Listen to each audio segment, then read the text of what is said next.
wrestling diehards only, this is the Idaho Mat Chat Prepcast on IdahoSports.com. That's right. Welcome in another edition of the Idaho Mat Chat Prepcast on IdahoSports.com, where we are talking the great sport of wrestling. Here in Idaho, week in, week out.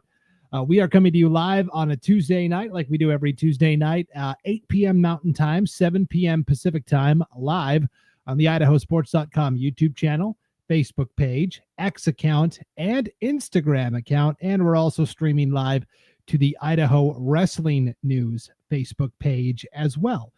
The Idaho Mat Chat Prepcast on IdahoSports.com is sponsored by Green Solutions. Green Solutions Cleaning and Restoration, two brothers from Rexburg that have been blessed to find a way to work with one another. Here's what they say. Our dad put us on the wrestling mat at 5 years old, and through our childhood, we had a lot of success in high school and college. And through wrestling, we learned that having success not only takes hard work, but putting in more time than our opponents. In our business, we put in the time and energy to make us great at what we do. We feel we have an edge and can help our customers have a great experience. We are the premium carpet cleaning company in the area. Our main focus over the last 3 years has been in water damage, emergencies, and disasters because nobody wants to wake up to a foot of water in the basement. That being said, we've learned how to de-escalate the situation and help the customer through the difficult time. We love East Idaho and are grateful for this area and our loyal customers. Big thanks once again to Green Solutions for sponsoring not just the Mat Chat Prepcast, but everything we do wrestling-wise here on IdahoSports.com. My name is Brandon Maney. Let's introduce you to our panel of experts tonight. It is the coach from the Treasure Valley, Al Fontes. What's up, Al?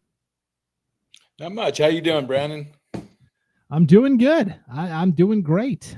We are getting to the end of January, end of February. The matches really start to matter now, Al, don't they? Yeah.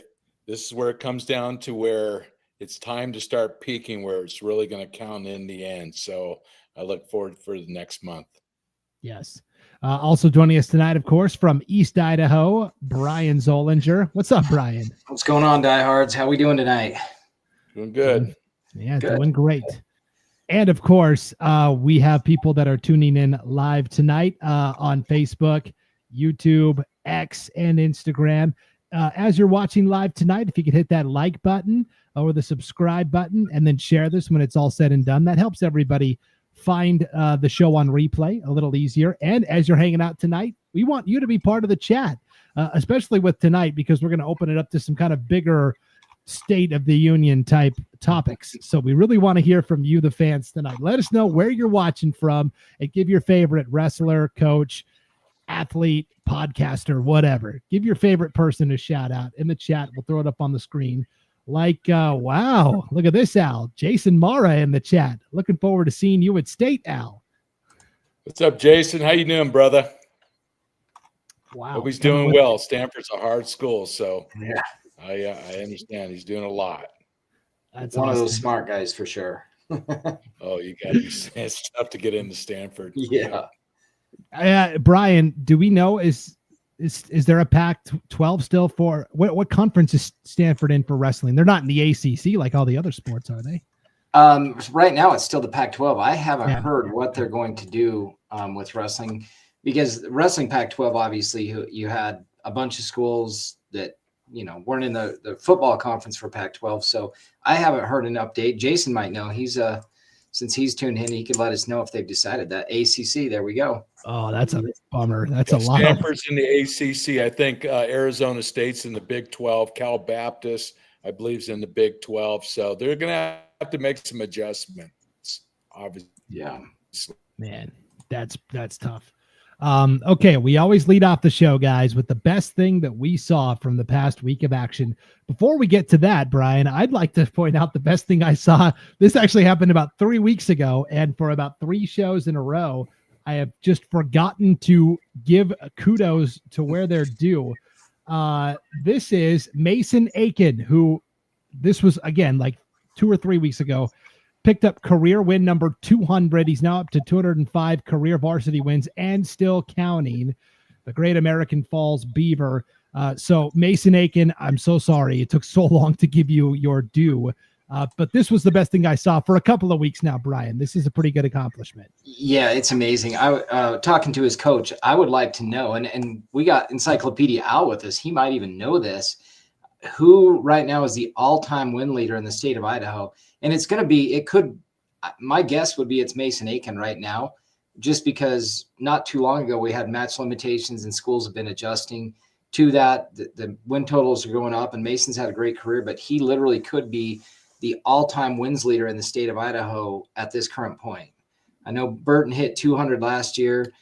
Before that, it was pretty unheard of. And, I know we're going to have a few more coming up. I think Dravens Johns was close. I think he was 160 something, but I would guess Mason Aiken is the all-time wins leader in the state of Idaho right now.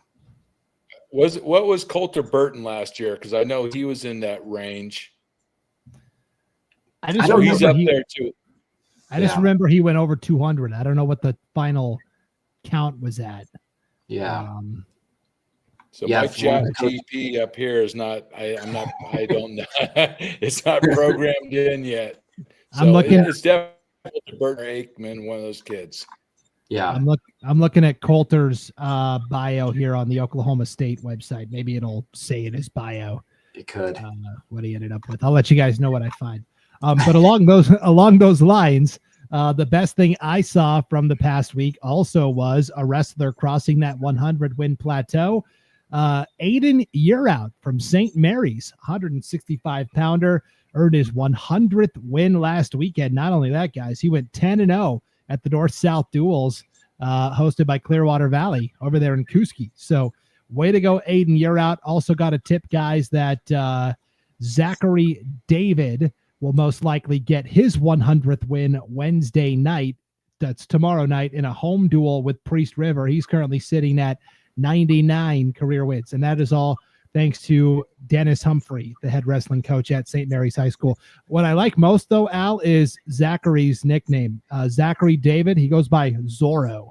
And so Coach Humphrey says Zorro beat the number 1 ranked wrestler from Malad at the North-South Duels last weekend. Pretty cool. That is cool. Very cool. Yep. So, Al, what was the best thing you saw from the past week? Well, I didn't go to any tournament in particular, but the only thing I observed was the Gooding Grappler duels where Fruitland beat American Falls, 2 of the better teams in the state. So that's about it right now. It was a quiet weekend. It was a quiet weekend for sure, and we'll go over the results, the noteworthy things we saw from what was because, Brian, essentially this year with the way the calendar shook out, we basically got an extra week of competition that we don't normally get. And so because of that, this was kind of not really a dead week, but a lighter week, right? Yeah, no doubt. There wasn't a whole lot going on. Gooding Grappler, the Clearwater North-South duels, and really that was kind of it. A few teams traveled out of state, so nice to have that weekend, but, everyone got rested up and healthy, I hope. Yes, for sure. With that said, Brian, what was the best thing you saw from the past week? Yeah, I didn't go to anything either. My girls took off the wrestling shoes and went to a cheerleading tournament, so I was stuck at cheerleading all weekend. But I did have a couple coaches send me video. 2 things both at the Gooding Grappler. Molly and Autumn Olagi, sisters, wrestled each other. Both top 10. Maybe even top 5 at that weight class. So that was fun. The very first match of the tournament was those 2 sisters wrestling, and it's fun to see them compete. And then the other thing I really love is rubber matches. When we have 2 just hammers going head to head, and Gooding Grappler set one of those up. Blaze Turner and Ryder Sheen. I think Ryder beat him early in the season. I think IdahoSports.com has him ranked 1 and 2 in 4A 190, and Ryder had beaten Blaze, and now Blaze beat Ryder. So state tournament, if not earlier, but probably the state tournament, we got a rubber match there. And that's second or third that I know of among our top 2 or 3 kids in each weight. So that was fun to see, and that's going to be fun to see how that plays out. Yeah, it was a lot of fun, good competition at the Gooding Grappler duels. I did not see in terms of like which team, was there a team that went undefeated or how the teams did necessarily. I didn't have time to compile all of that data, as Al likes to say, but there was some good teams there competing. Certainly American Falls, Buell, Fruitland came over. Fruitland brought 2 teams, it looks like. So yeah, that's pretty yeah, legit. that was crazy. I mean, basically, if we had a dual team state tournament, you had a preview of what the 4A team would look like there. You had, our predictions early: Fruitland, American Falls, Buell, and South Fremont. So, a lot of our top 4 were there. So good preview. Yes. And that is one of the topics we will kind of be hitting tonight in terms of, should Idaho have a duals state wrestling tournament? I personally think they should. And we'll dive into that in just a moment. And then we had also the North-South duels up in Kuski, Clearwater Valley.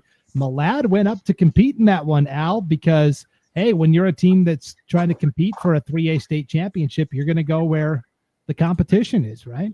No, you have to. You have to seek that competition early so you know what you have to do to work on for the postseason.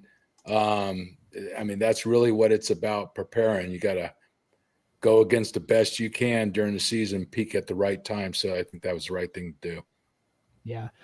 It looks like I'm trying to see. Yeah. And again, in terms of how the results went at the North-South duels, again, I think everybody just competed against each other. I'm not sure who won the team title. If anybody knows in the chat, please let me know.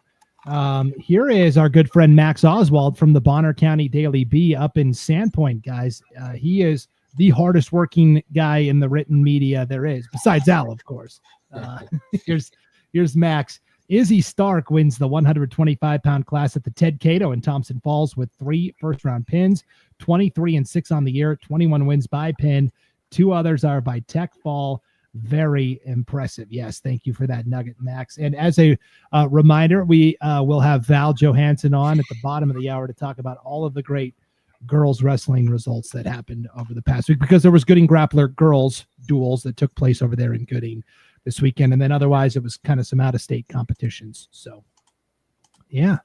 Okay, well, if anybody in the chat wants to comment on any of the other results that happened from the past weekend, this is kind of your last chance before we dive into some of the bigger topics that we don't normally get to because the week is so jam-packed full of results. So I'll give everybody one last chance here, and then we will move on. So Al, I know something you love doing, and it's a list that's organic. It's always growing and adding to it, is you love checking out which athletes are moving on to the college level in terms of who's going to go compete. And you do a really good job of breaking it down by not just NCAA Division I or NAI, but even like the club teams, like University of Idaho has a club team. And so, Al, you sent me over the list of official signings that you have confirmed today. And here's what I will say. If you are in the chat tonight and you don't see your favorite athlete on this list and they've signed somewhere, send me an email, Brandon@IdahoSports.com. We'll make sure we get them added to the list. So I would like to preface by saying that not everyone on here is officially signed. They may have commit. Now, there's some commits where they're saying they're going to X school, but that could possibly change. So I don't know exactly what kids signed. So being a commit, there could be some changes. So if those changes come and we know, then I'll bring it to your attention. Okay. That sounds good. Good politician answer there. we always get those. Real quick, Anthony Alagi in the chat, guys. The Buell Fruitland heavyweight match was fire at the Gooding Grappler last week, and that's probably one of those rubber matches we'll see maybe down the line at state, possibly, Brian. So yep, for sure, going to be some good ones for sure. Yep. Okay, so here's the list of college commits that we have so far. You'll see on the left side of your screen, there's the one Division I commit, Matt Martino from Bishop Kelly going to Princeton in the Ivy League. That's pretty impressive. 3 men's wrestlers right now at the D2 level, which is fantastic also, and then 5 at the NAIA level. And then you see on the right side of your screen, NJCAA club program commits for men's wrestling, and then women's wrestling at the bottom there. Al,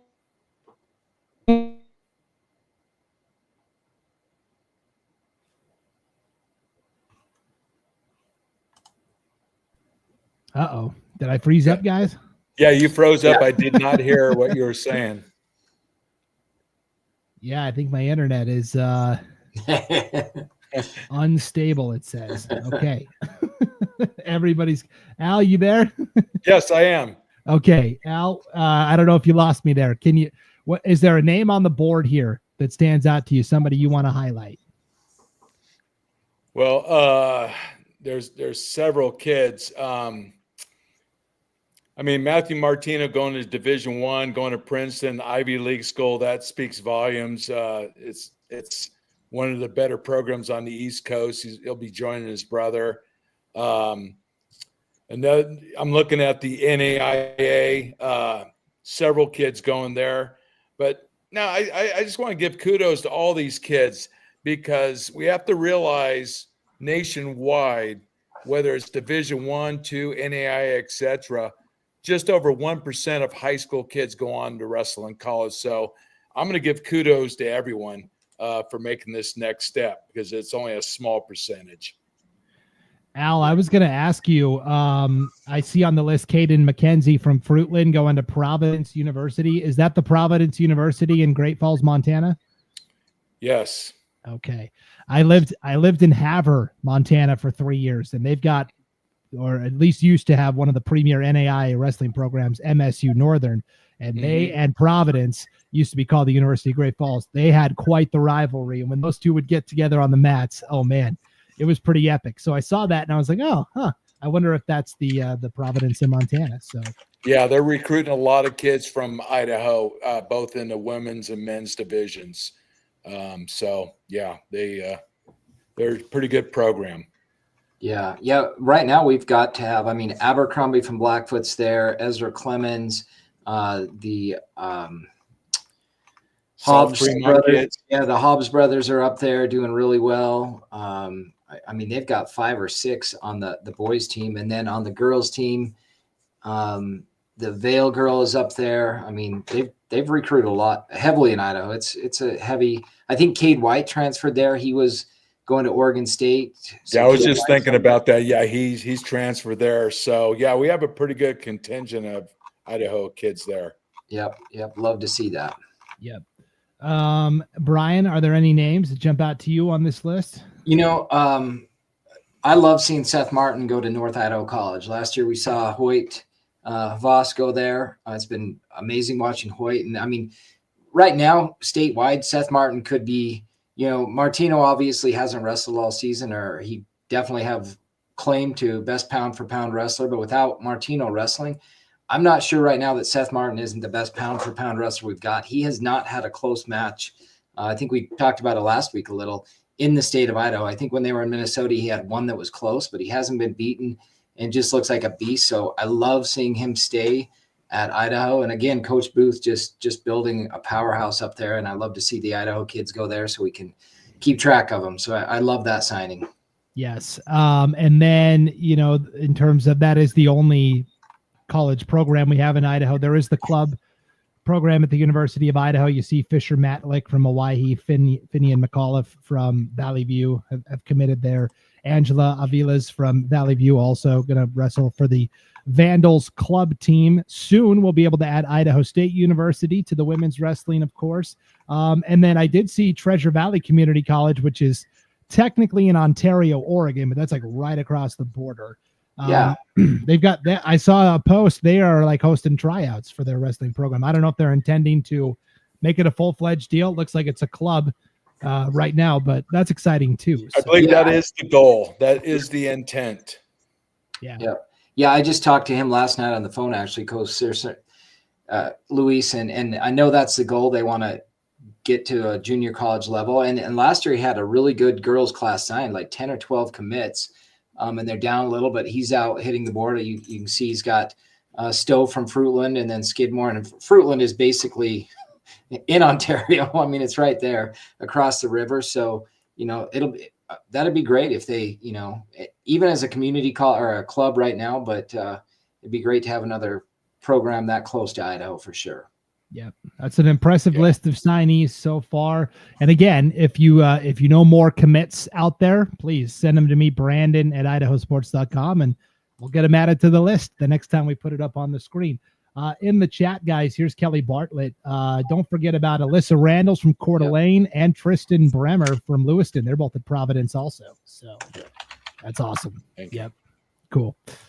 For sure.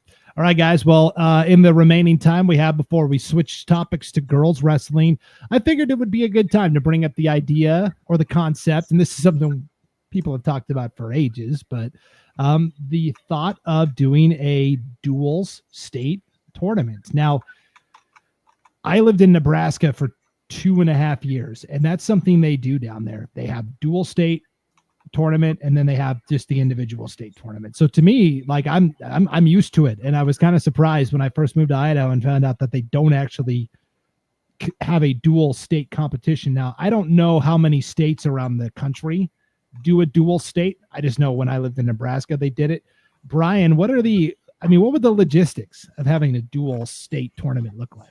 I mean, I love it. And that's a major debate right now in college wrestling as well. Do they have a national dual thing? And you've got David Taylor on one side and Cale Sanderson on the other. So that's kind of fun to watch that debate. But, there are several states that do have a dual state tournament. Typically, they're earlier in the season, whether it's 2 weeks before the individual state tournament. The way they're discussing college, it gives a flexibility. It would be early in the season. And just kind of a fan event. So if Idaho were to do that, you could literally hold it anytime you want. For example, this past weekend, it would have been great to have a dual state tournament. And how do you do that with divisions? That's a lot of teams. It's going to have to be Idaho Center or Holt Arena.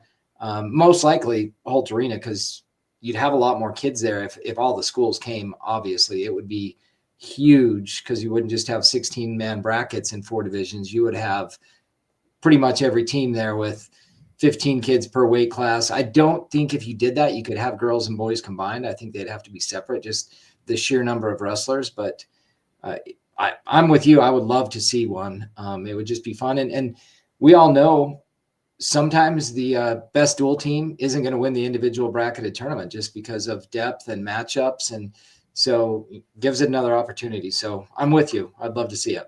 Yeah, I agree. I mean, there's more people involved in the duel. It's less of a grind because the individual tournaments are tough. It's easier for the fans to follow. And there's more opportunity for other kids on the team that may not place at state, but be part. Yeah, we lost Al there for a second. Major and not get pinned and win the match and be that kid that helps win a state championship. So there's a lot of more dynamics in a dual meet championship. I don't know if it'll happen anytime soon. I know they proposed it. I don't think it's going to happen in the next year or so, but I think there's promise for the future. I just think there has to work out the logistics and maybe even start their own individual tournament and see how it runs before the IHSAA adopts it. Yeah, so here's we got a couple of comments here. We were talking about all those signings. Brenna says Gabe Mullenberg from Glens Ferry signed at CSU Pueblo. That was on our list, but yes, thank you, Brenna, for giving the shout out to Gabe. Here is John Blaisdell from Malad, guys. Backtracking just quickly, north-south duels were tough. Our team spent 24 hours on a bus over 4 good days of wrestling, had some great matchups. Drake Morrison hit the 100 win mark there, and he says dual state would be awesome. So yeah. Go ahead, Al. Oh, he has 100 wins and he's a sophomore. So if you do the math and the probability, he's going to be in the 230 range. Yep. That's what I was talking with. Maybe even higher. Right. And I think Blaze Turner, a sophomore at American Falls, hit 200 100 the other week too. And so, like we were saying, it's gonna be fun to watch him go. Yeah, that's gonna be a lot of fun. So in terms of dual state and then actual state in Nebraska this year, for example, guys, here's how it looks on their calendar. They are having the dual state championships February 8th. And then they are having the individual state tournaments February 20th, 21st, and 22nd. So they do the dual state, week off, then the individual state tournament. I think that's an easy way you could build that in. And then what I'll do is I'll share my screen here just so you can kind of see what I'm looking at here with Nebraska specifically. Give me 1 second here, guys. So while you're doing that, Brian, what do you think? How many teams per division? 6 to 8 teams? Yeah, that's a challenge, and how do you decide, who gets to go? Is it based on dual record up to that point? We have some early dual team tournaments that it used to be Bucks Bags. I can't think what it is now, but I mean, I don't know the format. What other states do I know? Iowa does kind of like Nebraska. Theirs was I think last year it was the same weekend as Nebraska's. Same with Tennessee, North Carolina. I don't know what you would do. 8 teams, maybe. An 8-team bracket. So here's in Nebraska, they've got 4 classifications: Class A, B, C, and D. Just like Idaho, we've got the 4 classifications. Mm-hmm. And here's the format: all teams will be placed in an 8-team bracket. First round winners go to the semis. The losers of the first round compete in the consolation. And basically then you play it out like a bracket. And so, yeah, I think 8 teams, right now in basketball, in volleyball, in soccer, we all take 8 teams to state. And how does that get determined? We have a district competition. Is it too much, Brian, to have a district dual competition and a district individual? Not at all. I mean, I would actually love that because we get so many dates. The way it's done now is by dates. And we, at least on this side of the state, we try to duel everybody in our district before the thing. And so you eat up 4, 5, 6 dates possibly with duels. And if you had a dual team tournament and knock some of them out through that, I would actually really like that. Get more events, see the whole district before state, and save some event dates, get more matches in. So I think that would be ideal. You have the district dual tournaments, and then the top. What do we have in most? We've got 4 districts. Some, I guess there's 5 or 6. It depends. No, what do we cut down to? Basically 4 districts for wrestling.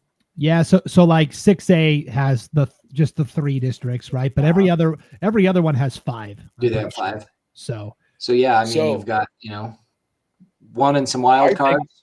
Yeah, that'd be great. What I think would be cool, say you have a dual meet state championship, you have pods, your 3A pod, 8 teams, 4A pod, 8 teams. Then you can take the winner of each pod in each division and put them in the super pod and determine the best team overall in the state. Because there's going to be some teams. I mean, you would get credit for winning the 3A, 2A, or whatever, but this would be determine the gold bracket, who's the best team in the state. And we may have a 3A or 4A team challenge. You never know. Look at South Fremont. Right. About a year ago. Yep. Minico, right? It would be interesting. I think that would be fun too. I love the thinking. It's like you're saying super state without having to have a super state. I love it. Exactly. Check. Done. Yes. So we got some comments in the chat here, guys. Bruce wants to know, would it be IHSAA sanctioned? Would it count against match limits? I think the answer is yes. Ideally, you'd have it be a sanctioned event, and would it count against match limits? Yes, but everything is negotiable, right, Brian? You could just change the number of matches that are allowed. Yeah. Rules can be changed. Go ahead. I think we're going to see a individual independent tournament before we see the IHSA. That's what I'm hearing on the street. Yes. So it may take time. Change takes time. We're still trying to build the girls programs, and so we'll see. Who'd you hear that from? Paul Kingsbury the night he hosted for me? No, I hear things.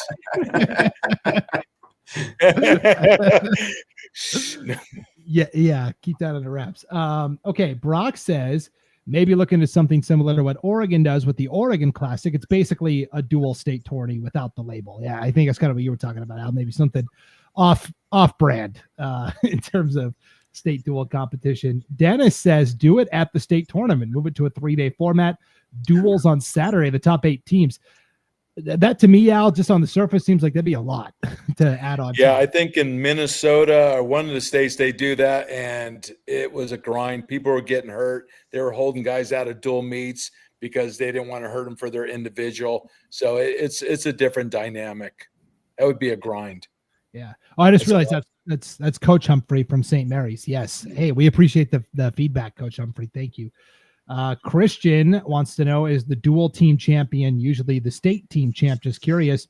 I think sometimes yes, but other times not. I mean, it's just like we see in the regular season. There are teams that perform really well at duels, but they just don't have the depth to compete at a big state tournament, right? Yeah, I think an example there, look at Bishop Kelly some years. I mean, last year, obviously, you had the tie with Minico and Bishop Kelly, but usually Bishop Kelly has they have depth. There's no doubt they have depth, but their front lineup, their one team is usually just stacked and they beat just about everybody in a duel, but then they don't have the depth and bring as many to state as some of the other schools. And so I think that's one example of where you might see that happen some, but definitely more examples. Yep. Charles says, so will state ever do what the girls are doing, where the girls end up being in a true state championship, where in the long run, the boys, as is, in my opinion, is a classification champion? Yes. But here's what I'll say, Charles. I think the goal is to get enough girls participating to where we go away from the all class format. I think we ultimately want to see a 6A girls state wrestling tournament, a 5A girls state wrestling tournament, because that means we've got tons of girls that are competing. So I think the all classification format is working now, but that's not the end goal, personally. So yeah. I can tell you the statistics. I done an analysis in California. In 2024, there's roughly 850 high schools. Only 6% of the schools produced a medal. Wow. Total of the 112. And the top 5 teams produced nearly 40%, whereas the top 10 brought home 56% of the medals. And then there was 40 other schools that had a medal out of 850. So this is a smaller state, but you'll see the similarities here. Just the numbers will be a little bit smaller because of the size. Yeah. That's the numbers telling you exactly. I mean, it's the truth. There'll be about 5 power schools, and after that, it would be very difficult. And I hope we get more girls divisions soon. Yes. Or more weight classes. I know that's maybe on the agenda to talk about, but I was looking around the country, and I think there's really only 5 or 6 states right now that have more than one girls division. Just about every state has just one. I think Missouri has 2. Utah has the most girls divisions. They're in 4 divisions now. Washington has 2. So around some examples, but their numbers are a little higher than ours still. So I'm hoping we get there soon, but around the country, for the most part, most states are still just at 1 girls division. So we're not too far behind. Yep. Last thought on the dual state, and then we'll get into girls wrestling. Bruce says it would have to be independent. Otherwise, schools would lose dates to attend more events. Yeah, I think we could either add more dates or, yes, somebody, an independent third party could take it over, like, I don't know, IdahoSports.com or something. There you go. Yes. Okay. We are moments away from bringing on Val Johansson to talk about girls wrestling, and it works out well because that's kind of where the conversation was organically going. But first, the Idaho Mat Chat Prepcast is brought to you by Green Solutions, East Idaho's trusted name in water, mold, and fire damage, locally owned, delivering fast, reliable flood recovery. And now we are pleased to bring on our girls wrestling expert from Sandpoint, Idaho, Val Johansson. Val, hello. Hi, everyone. Hey, Val. Great to see you. Good to see you all. Yes. Okay. Before we get into these hot button topics in girls wrestling, we did have some girls competing from the past weekend. What were some of the highlights that stood out to you? So the Othello tournament. So I'm going to talk about 2 out-of-state tournaments real quick before we jump into Idaho tournaments, because those were just the out-of-state were fairly large. Othello had 420 girls this weekend. Post Falls took 10th place and was first of the Idaho teams. And Shelby Garden won that 125-pound division there in Othello. So that was interesting. That's a different weight class for her. She just seemed to run through everybody. And her finals match, I think, was about 37 seconds before she pinned the girl. So, again, Shelby's just wrestling super tough. Alexis Johnson took the 120-pound division there in Othello. So pretty good wrestling over there in Washington this weekend. Awesome. And then I know we had that tournament in Thompson Falls over in Montana. Yes. Right? So want to give huge shout out to the people at Ted Cato. They just did a great job in running this tournament. It's a smaller tournament. but they just welcomed in the girls. And I mean, they had just stickers available for the girls and the boys and made them in all the team colors, like just the little things that you don't think matters. It just made a difference. And the girls just felt very welcome. That was the first time they've had the girls division there at Thompson Falls. And kudos to the Sandpoint girls who won that tournament overall with 194 points. Second place was the Plains boys, and they had 166 points. So those girls wrestled super tough. Sandpoint had 5 champions: Garmin, Stark, Radigan, Becker, and Marty, with 5 runner-ups and 3 third places. So they just came in there, and let me tell you, those Montana girls, I probably saw one of the best wrestlers in their 115 weight class, Laura Coles. That girl was a wrecking ball. I believe she teched, I think, everybody that she wrestled on Saturday.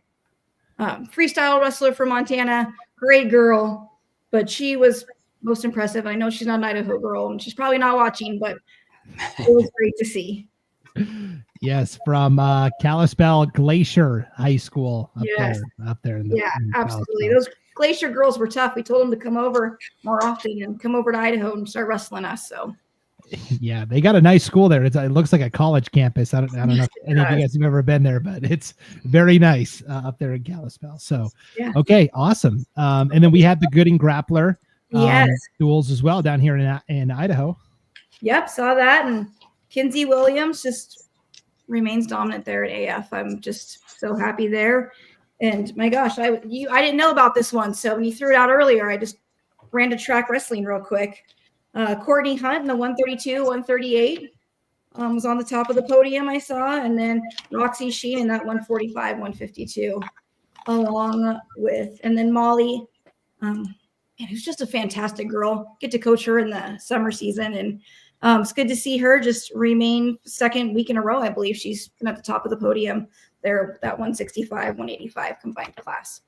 Awesome. That was a lot. That was good. You passed with flying colors, Val. Now it's the opinion portion of the show, because we're going to get into some of these hot button issues in the world of girls wrestling. Anthony is going to lead it off in the chat here. We were kind of talking about this before we brought you on. Anthony says, I would rather have the girls stay one true state champion per weight class, puts more meaning to it. As a coach, Val, and Val is the head girls wrestling coach at Sandpoint High School and Sandpoint Middle School. As a coach, how do you feel about keeping it one classification versus having enough girls that you could separate it and have true classifications? Well, as the competitor, right? I come from California, so there's just one classification in California. It's great to be able to have that title, right? You're the state champion at 120. And I think in a state like Idaho, the population is so spread out and so just separated, I don't think that's realistic for Idaho, not for a very long time. I think we do need to have classifications just because it creates some equity in the regions. Yeah. Otherwise, like Al says, you're going to have the top 6 schools always be the top 6. And a lot of that has to do with demographic region and economic regions. So I think classifications just help balance that out. So I would like to see eventually there's enough girls here in Idaho where we get some classifications. Yeah, Al, will you give us those numbers again real quick from California in terms of just it was jaw-dropping when you said that earlier. So give me a second. I'll look at it real quick. So California has approximately 800 to 50, maybe more high schools. When you look at the 24 state championships, by the time you go from your league to your subsection, which is called a CIF, then you have a master's meet, and then state. By the time you filter everyone, there are 235 schools were represented out of 850, roughly 28%. When it was all said and done, each weight group's around a 40-man bracket. There was 112 medals. The top 5 schools produced 44 medals, which is 39% of the total. When you look at the top 10, there was 63 medals produced, 56% of the total. And then there was 40 other schools that produced the remaining 44%. So in sum, 50 schools out of 850 earned a medal at the state championship, was around 6% of the entire state. That is the norm. Yeah. And then like, I'm just thinking in terms of the team race as well. Al, correct me if I'm wrong. The only champions in the history of girls wrestling being a sanctioned sport officially, Eagle, Thunder Ridge, right? 2 6A schools. Like it's going to be very hard for a smaller school to come through and compete. And there's great individuals at those smaller schools, but they should be able to compete for a team title against schools of their own size, I feel like. Yeah. Because I like the super state because the competition as a fan, it's great. But if you're trying to grow the sport, I think it would really hurt this state. But either it's a one division or multiple divisions, still 1% goes on to college. It doesn't change. The only thing is in a super state, you'll have a kid go, like in California, go 2-2. They're good enough to go to Division II or NAIA. They're that good. But when you got that many kids, it's really difficult to be on the top 8. So, yeah. So it's misleading there. A little bit, yes. Okay, Val, the other issue, and we kind of talked about this at the very start of the season, but I wanted to circle back to it, the weight classes for girls wrestling. It's just the low end and the high end are kind of somewhat balanced, but the middle is just like there's these huge jumps in weight classes. And so would you prefer to see an all-class tournament where we've got more weights that are filled out first, or break it off into the classifications, keep the weights as they are? I mean, I would like to see more weights first. I think that gives girls more opportunity. I really liked the Washington, Montana, the federation weights, right, where you're going by 5s. I would like to see more weights first, but I think before we do anything in the state of Idaho regarding girls wrestling, we've just got to figure some stuff out when it comes to, varsity wrestling scoring for girls. What are varsity dual girls? Where do they fit when it comes to like duels? Right now we have girls that will come down and they'll do a girl duel, and then girls would then jump into the boy duels. And so I think Idaho's really just got to start stepping up and getting this sport fully sanctioned so we can get those defined parameters across the state and consistency with schools, because every school is handling girls duels completely different. So you're go ahead, Al. Oh, no, you have something to say, Val? No, you go ahead. I was going to say, so when you look at we currently have 12 weights in Idaho for the girls. When you look at the mode being the distribution of the gap, is it like 7 or 6 pound increments, right? Mm-hmm. Whereas the upper weights, it's a lot more. Nationally, the average mode is 5 pounds, 100, 105, all the way up to, heavyweight, the last weight. But when you look at that, I looked at the Raleigh lane, and I was asking the question, where's the vast majority of the biggest weights? The cluster is, you look at Raleigh, there was 6 weight groups, had anywhere from 52 to 68 girls in each weight group. So roughly 64% of the entrants were between 100 to 132. So if you were to add 2 more weights in that 5-point increments, I think we would spread those light middle weights a little bit more, and that's where we'll gain. And I looked at other tournaments, and that's that same clusters right there where we have a vast majority of the girls right there in that light middle weights, where you look at the upper weights, they may have 30 girls, whereas those middle weights have anywhere from 50 to 60 girls, like at a Raleigh. So I think that would be a positive change absolutely. Before we go to 2 divisions. I guess I'd be curious because like the big jumps are from 165 to 185. That's a 20 point or 20 pound. And then 185 to 235 is 30. Well, more 50, right? I mean, that's crazy. Less girls in those regions. But I'm curious how many girls are in that 170 or 165 range or 168, and they're wrestling 10 pounds up at 175 or 185. or somebody in that 190 range that has to wrestle up at 235. I guess I'd be curious to see how many girls are wrestling way above their weight class. If someone can provide me the data, I'll analyze it and I'll break it all down for you. I'd love to see it. And, Yeah. you know, in college, you know, it's even interesting. If these girls go into college, the maximum weight is, I think it's going up. This year it was 191. I think next year or maybe this year they're at 207. Yes. So, I mean, you cut the top end off.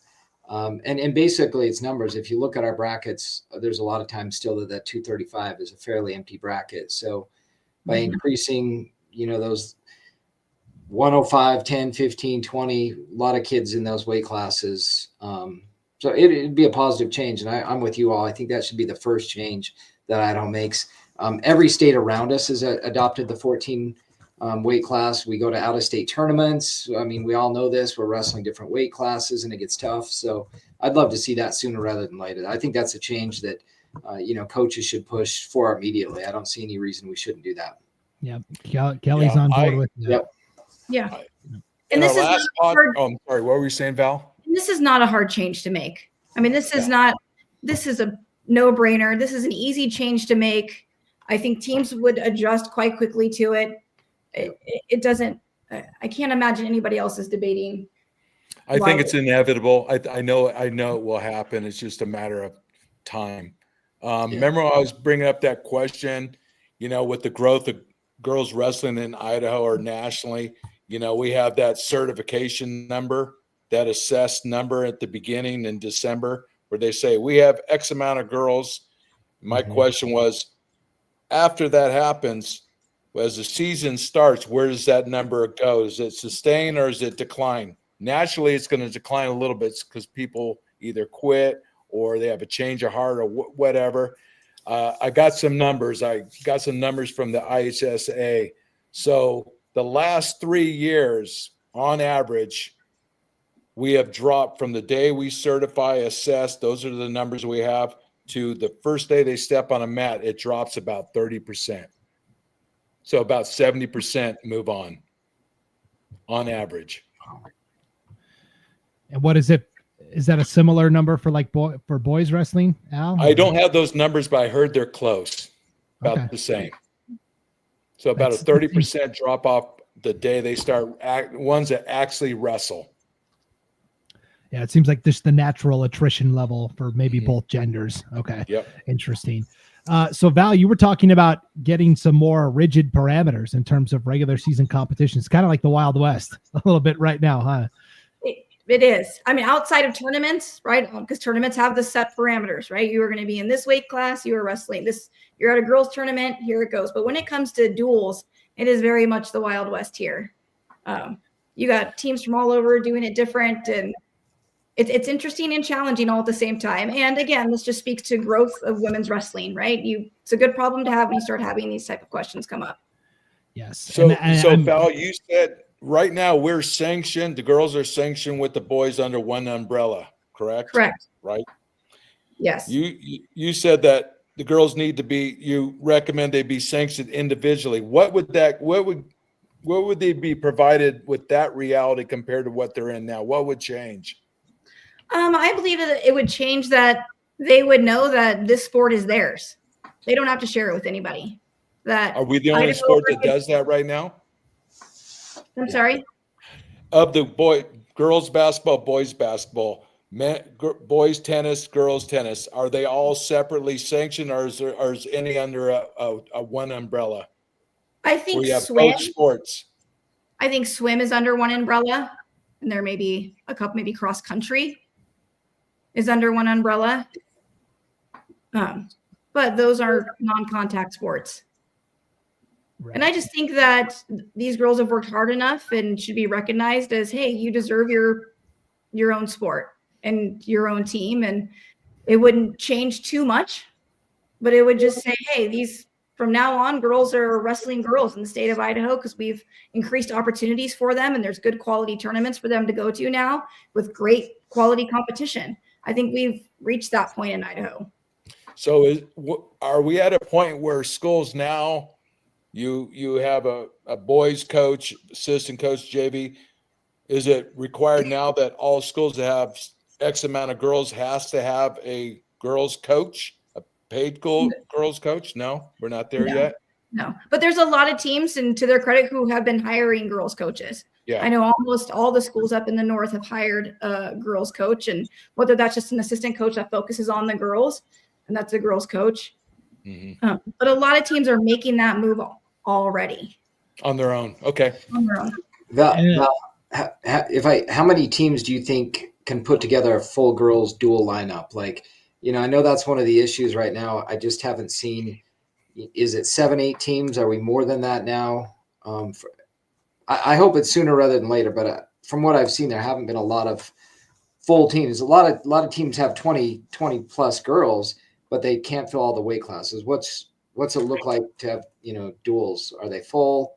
What are you seeing? That's a great question. I wish Fred was here because he'd probably see more in the South. But I know if up here, at least in North Idaho, we've got almost 3 teams that can Post Falls, ourselves.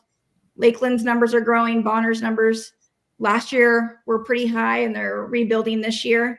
I think that we could get there. Yeah. I'm just looking at the entries into the North Idaho Rumble, which we'll talk about up and coming. But you got who's coming up here? I mean, Thunder. You've got many teams that I believe can go pretty close to filling full rosters. And again, we see plenty of boys teams who are 3 or 4 matches who aren't filling weight classes. Yeah. And there's exceptions, because we were talking about Caddy Taverdi. She's at Garden Valley. She is the only girl in that small 412 people that live in that town. Maybe half the kids are in grade school all the way up to high school. She's the only girl right now. So there, number wise, some of those schools will never be able to fill a full roster. So right. But that's just like boys wrestling too. Then like Garden Valley is not going to be able to fill a full lineup in boys, and they find a way to put a schedule together that works for them. I think initially it's going to be a lot of 6A, 5A schools that are able to fill that lineup there. So it's interesting. I think number one, we have to adopt what our neighbors are doing. So when we go to out-of-state competitions, I can only imagine those seeding meetings are already pretty feisty. And I can only imagine with girls wrestling, Val, how that's going to go in a couple weeks here with all of this weird data that's not lining up. Oh, absolutely. It's going to be interesting and exciting all at the same time. Again, these are growing pains, and it's a good problem to have that we can even be talking about this.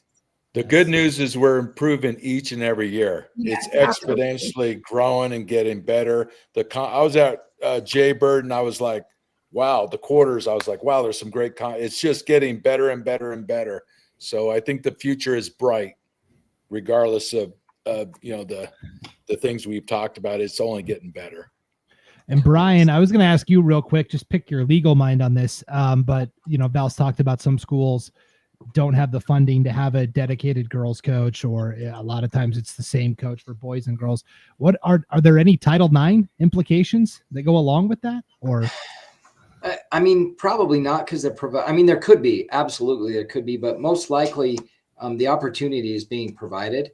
Now, if they had equal number of boys and girls and or close, and they're refusing to have a separate girls coach, and that could also be a reason that they don't want to separate them and sanction them separately yet, because without separate sanctions, they get away with, one coach for the boys and the girls, and probably legal under Title IX. That's kind of a protection there for the Idaho High School Athletic Association, I would guess.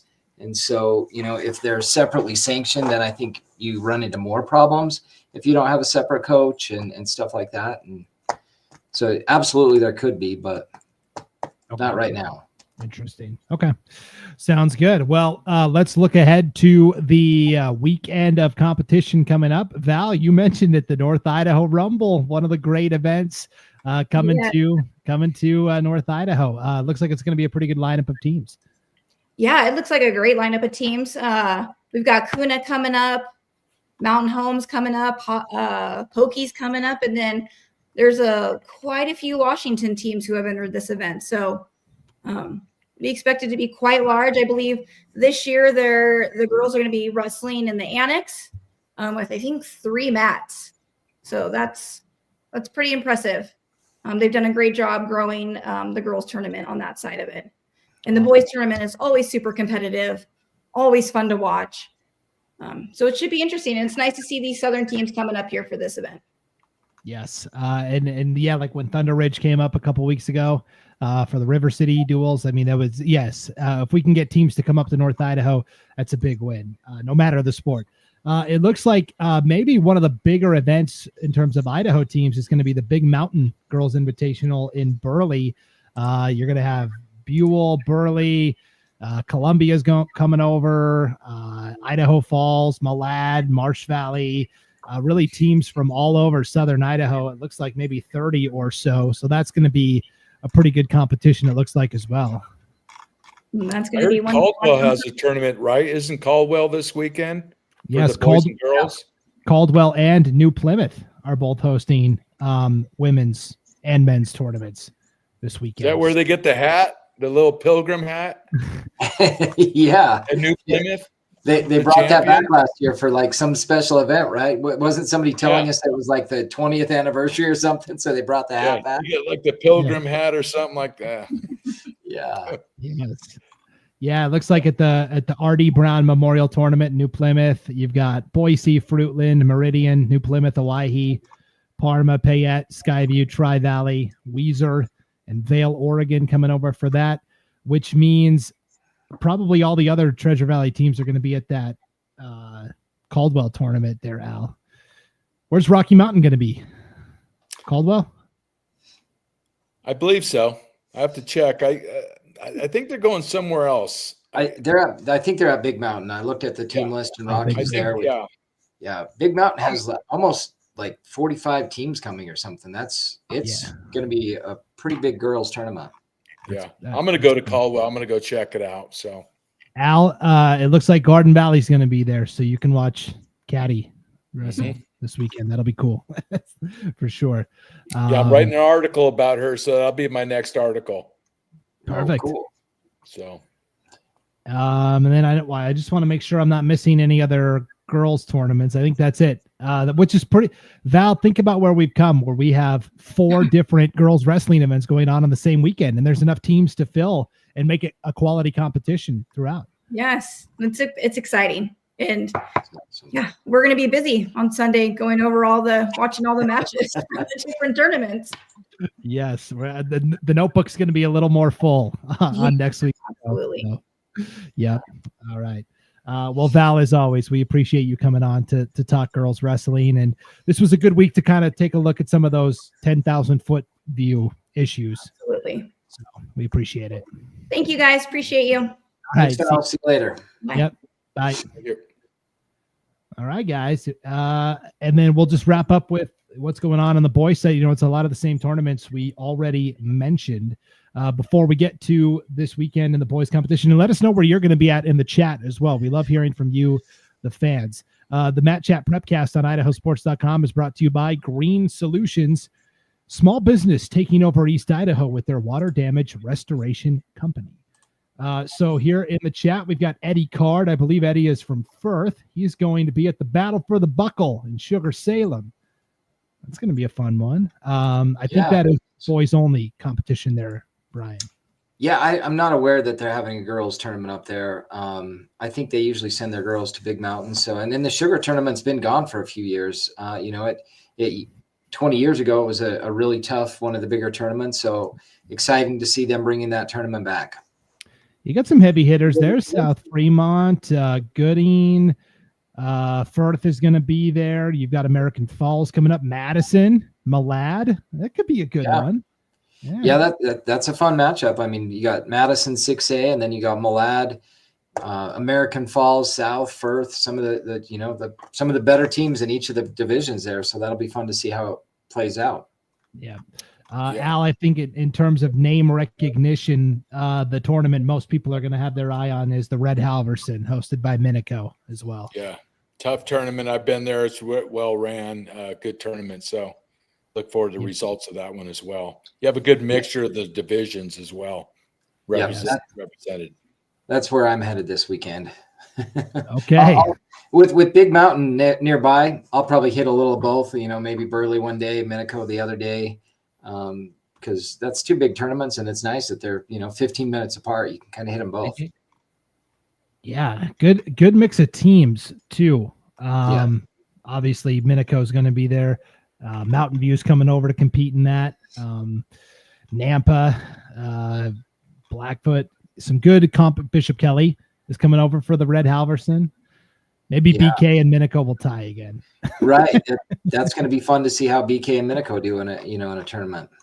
Yes.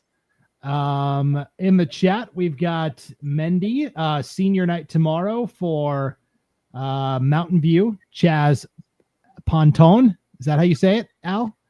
Yeah, Ponton. Ponton. Okay. Yeah. See, I'm bad. Yeah, he's fun to watch. So great kid, great personality. No doubt. Yep. So Red Halverson's going on at Minico. With the Caldwell. Actually, you've got the North Idaho Rumble for the boys in terms of teams that are going to be there competing in that. Obviously, Coeur d'Alene hosts it. Post Falls will be there.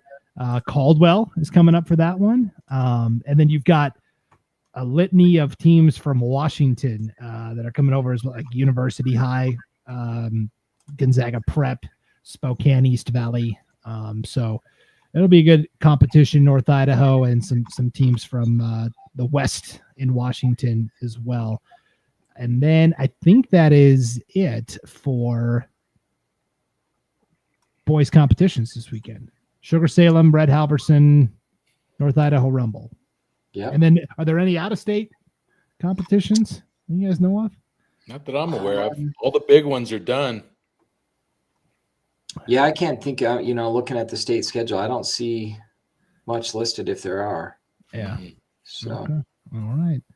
Well, we are, if we had a dual state tournament, guys, we'd be getting ready to talk about that. But as it stands, we will trudge along. When does districts start up for you guys? It's all different across the state of Idaho, but I'm just kind of curious. Mid-February? Yeah. So next week there's weekend after this, there's Chalice, Pocatello. There's a few tournaments next weekend, and that's pretty much it. And then there's kind of a dead week, and it's the week after that. So most of them are the week before state. So right around the 20th, anywhere from I think Boise, you guys go like Monday, Tuesday, or you did last year. So as early as, what does that put us, like the 16th through the 22nd, somewhere in there? Yeah, we go midweek too up here. Yeah. District 3. So. Yeah. And then, of course, there's going to be duels all over, senior nights and great things like that. So I think I saw a lot of these senior nights, I think, are happening on Valentine's Day, guys. February 14th.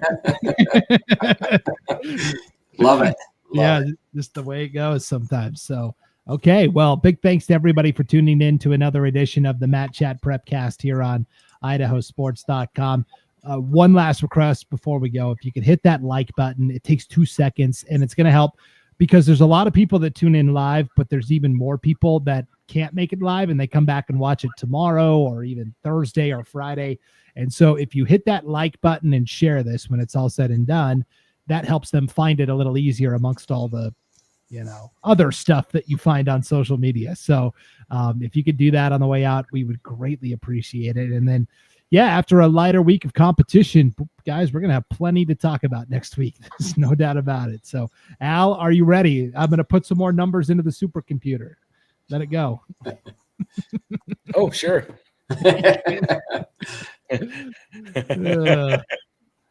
All right, Al, have fun in Caldwell. Brian, you're going to be at Minico there in the Magic Valley.